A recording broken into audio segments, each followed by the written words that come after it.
with our obligations to go down this weekly escapade. Okay, so this day, this blessed morning, I don't want to stress out myself and be depressing from my current conflicts right now with our one of us lending company. When last year, okay, I was borrowed from Chicas the loan, GCaps rather. And then I found out they not posted last May 30th. Basta nagbayad ako I advance payment for 13 days advance. 30th of the month, lagi ako nagbabayad. I never delay that. Then my obligation, because I must lessen my obligation every 15th of the month. Every 15th of the month, really so overloading obligation. So I might graduate this out from pieces. So I separated my obligation. So nag-a-advance talaga ako doon sa isa kong obligation, which is 154 lang naman. So not bad. But since nagkaroon ng changes the posted date, kung kailan nagbayad ang customer, nagbayad yung client mo, yun ang dapat ang date ng transaction, not just kung kailan inacquired ang loan. So disappointed, I'm accountant, even my personal expenses, I posted it, debit and credit, I had an entry, yan pa kaya nun.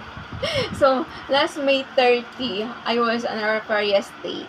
Pagkagising ko, nagbayad agad ako. Then, ang obligation ko every 30th of the month plus 1 due ko. Plus 1 advance for that another due, which is yung isa kong account is supposed to be mag-i-end this month of June 30th for the due date of July 13th. Kasi nung nagbakasyon nga ako sa Coron, so I spring that ginab ko yung offer nila sa akin. So lahat ginab ko kasi nasa naman tayo, minsan lang naman tayo uuwi, and then is time for naman it's had purpose naman, so okay lang mag monthly payment. But then they they breach out there's your strategies nila na every nawala ng advance payment, paano ka magkaroon ng adjustment, okay?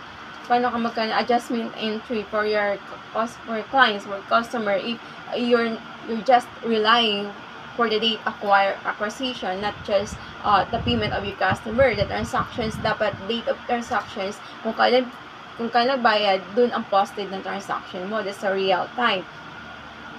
So, ang nangyari is, babayaran ko lahat. I fully paid all of my dues to them. And then, I never again to have a loan from you, or kahit saang loan pa yan. This is my very first time of loan I acquired from GCash. So, I'm really disappointed today because they never posted one of my payment last May 30th, which is for all the full payment of our GCash account loan payable last year.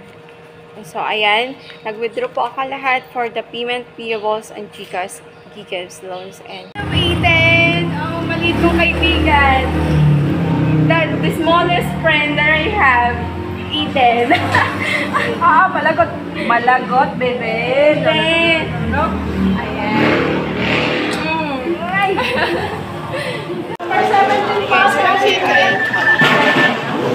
Walang drink. Thank you. Saka isang hamburger. Guys, let's have our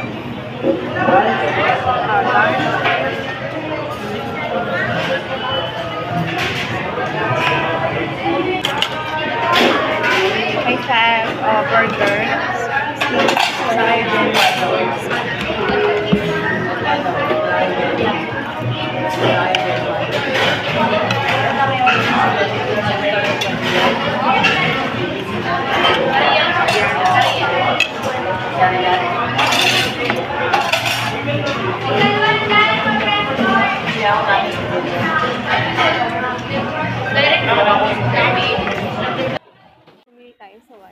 mga vitamins na.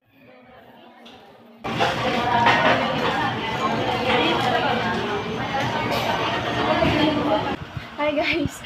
Ayan, we're so that's hard. So, our person is 10% already yung po natin. So, bilisan lang to. Ayan, so, bumili na agad tayo ng ating for dinner. Later. KFC, may Fab KFC. So, kumain ako na sa Jollibee with Jolly and burger steak. So, ngayon is may our Fab KFC spicy chicken with oh, where's my soap? Hala. Ito, sa baba. Ay, sorry. Sa ilalim. Okay. Sa back. And of course, the drink as well. Ayan. And our grocery, pumili tayo ulit ng ating Fab na gardenia. Kasi para magamit natin ating store margarine. And special momol. Good for, good for 15 days of our tension. Okay, nag-grocery na tayo for the for 15 days. So, and guys, I told you that my Fab Nova and Piatos. So, bumili tayo ng Nova and Piatos. Ayan. And of course, bumili tayo. Hindi ko yung mawala ang ating vitamins. Bumili ako tayo ng Myra A from Watson. Okay.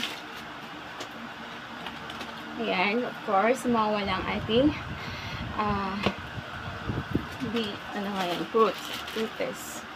Then, sprinkles for my cubicle at the office. Of course, di mawala once my Fab Pepsi. Okay, Pepsi Company, baka gusto nyo akong kuning endorser with your products since I love Pepsi since 2011. So, when I was in college, nasa 5 bottles a day ako sa Pepsi. So, more on water lang talaga. And of course, bumili din tayo ng ating Bear Brand para sa kunti na lang Bear Brand kung naiiwan. And of course, I don't want sweet, pero gusto ko din minsan ng Cadbury na chocolate kasi for my mindset. So, is para siyang grace ng mind natin. Kailangan, para hindi ka kalawangin, kailangan natin kumain ng mga dark chocolates. Like, mas mayaman yan sa for our brain cells. Ayan. So, bumili na natin yung fancy candle for our tawag yan, sometimes breakfast, so kaya meriendas. And 2 century tuna. And okay, so I really messed up Hopia na with Obi or sa Walter. Hindi ko na siya nakikita sa so I really missed that. Paborito ko kasi yun. So ito lang yung Hopia Obi nila. So hinahanap ko yun sa kanila yung Hopia na paborito ko. Hindi mo ibigay. Wala na daw.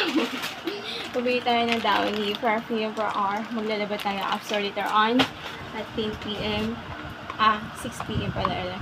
Then, our Colgate Refreshing Colgate Fresh Confidence. Ayan. So, ito ang ating gamit since. Then, bumili tayo ng Myra E for our skin. Okay, our vitamins is Myra E and our solution is Myra E as well for complementary hairstyle. So, okay, our shampoo right now is Dove, etc. So, I'm from Palmolive since I was a teenager, then Sun Silk. So, ngayon is Dove tayo. And bumili na yun tayo, guys. Sorry! Ng dishwashing natin. Smart dishwashing for our dishes. Sa mga hugasin natin. And to my Olay foundation. So, hindi na ako gumagamit ng mga face powder. So, listen ang ating gastusin. Tinanggal ko na yung toner, face powder. It's only just Olay. Olay powder. So, from Pons talaga ako. So, since dito sa Manila, hindi ako nagihiyang sa Pons. Pons wata, pang hiyang lang when I was a teenager. So, pag gumagamit ako right now is nangingitim ako. Feeling ko niligo ako ng dagat. So, sa provinces funds ang gamit ko, always naman refreshing at napakaputi ko. So, hindi na mababalik. So, pass na. So, I'm thankful for the Olay for protecting my peers na my skin on face. So, pinkish. Sometimes because variants or other looks like variants on my face. Like, thank you so much, Olay. And then this is all, and then of course the primaries are to kill us rice. Okay, hindi mawala yan kasi guys nga sometimes kailangan talaga natin kailangan yung mga primary needs ay hindi mawala sa atin. So all of this is just secondary, but the primary needs, yun ang kailangan i-focus natin. So kung yung primary needs, yun ang kailangan bibilhin. So pag meron kang extra budget, so you can buy those secondary needs that you want. But if not needed at all, so must lessen your expenses. And of course, guys, just track your expenses daily, because every single expenses that you want, you overlook to write down, for sure you will be a mess, or you will be deflate your income, or rather your savings. So you find out later that you has lost. Okay, you lost on your track on your expenses. So it must be leads to discrepancy, or let's do we say in the business bankruptcy of yours of your capital, your statement of capital. So you should always be expenses. When you see that expenses, we can it is all about the bad debts, because bad debts hindi ko na to siya mapapakinabangan, or to in the business expenses. When you see that expenses, it can be retrieved, or it can be reimbursed by through the income, okay, of the company or your business, through the income of your business. You can reimburse it, or you can recover it, okay. But since it is not on my business, so all of the expenses that I expense today is all comes to bad debts, okay. Bad debts na to lahat, sunk cost, hindi na talaga to ma-recover. I mean, it's already lost, okay. It's already lost on my savings, so or my equity, because wala naman ako i-retrieve, or wala namang magko-cover up ng aking expenses, so from our business. So lahat ng expense out rather is all tried already. So it's all bad debts na to, okay. So in expenses, we have two kinds. There's the bad debts and good bad debts and bad debts. So how can we provide how to differentiate that too? Okay. For example, is that expense? Bad debts. Okay. So in our next video, guys. So kasi nilubad ng phone natin is just 5% na lang. This is all, and have a blessed day. So anyway, guys, thank you so much GCash company and for responding my concern. So I always hindi ko na maalala, but in every 30th of the month, nagbabayad ko talaga ako ng 1154. And may obligation, which is 13 days advance for my Escola 3981 for my GCash account. So hindi ko naalala na nag-advance ako ng payment. If ever nag-advance ako ng payments, meaning dapat kalahati na binayaran ko sa inyo bago ma-qualify ang ating account ngayon. So I must much very grateful and appreciated your highly responses on my concerns, because even though I don't have any screenshot provided to you right now, because in every time transactions that they pay on my GCash account and GCash loans, I always had a screenshot. But that was last May 30. I don't have any screenshot because of my happiness. I was on my state of euphoria. Okay, before I going out, I settled my account, which is 1154, and nag-advance din ako ng 866 for my other account, which is due today. but you posted only one, which is not the main goal of my obligations every 30th of the month. So I must really appreciate it. From 1/8 you might be charged only 1/8 for the late of my obligations, which is already paid out already last May 30 at 3:58 p.m. So I lost 500 plus, so it's okay kasi naman sa magbabayad ako sa iyo ng 1/8. So I stand up with my rights because I just it's my very first time to pay you twice and at a time, at one day, 2 accounts in advance. But one account is nagsisit na dun yung mindset ko that every 30th of the month I will pay it in advance my squat 3981 account to lessen out my expenses on the 15th, because every 15th of the month truly I was loaded on my expenses, I was loaded on my obligations. So that's why I cut it off, or grudges it off into pieces, or to separate the obligations to lessen out our obligations, right? And then thank you so much for CTL. So 1/8, hindi ako magbabayad ng 1/8, and I already paid you today 6:15. I already fully paid the account of account number 3 na squat 3981. So I already fully paid today. And ang natira, kasi walang dalawa na lang, gusto ko fully paid din kaso wala ng fully paid options dun sa account. So which is pwede naman dun sa Belly, dun sa another another album in GCash, which is a violent transaction, so we can pay that later. So I want to settle everything so that I don't have any obligations on yours. So I really grateful that you helped me out last year for my expenses, and you I don't want to